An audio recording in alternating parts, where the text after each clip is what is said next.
А мы не должны любезничать с Кишиневым. У нас есть свои задачи, у нас свои задачи как в рамках единой страны, в рамках региона. Есть тот же язык.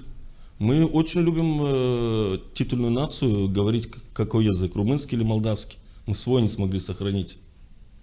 У нас не говорят на гагаузском языке практически.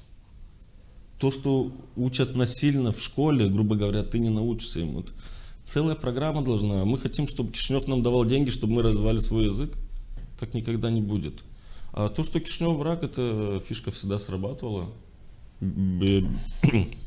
безукоризненно. Но на этом не должна строиться политика наших руководителей. Мы должны быть выше этого всего.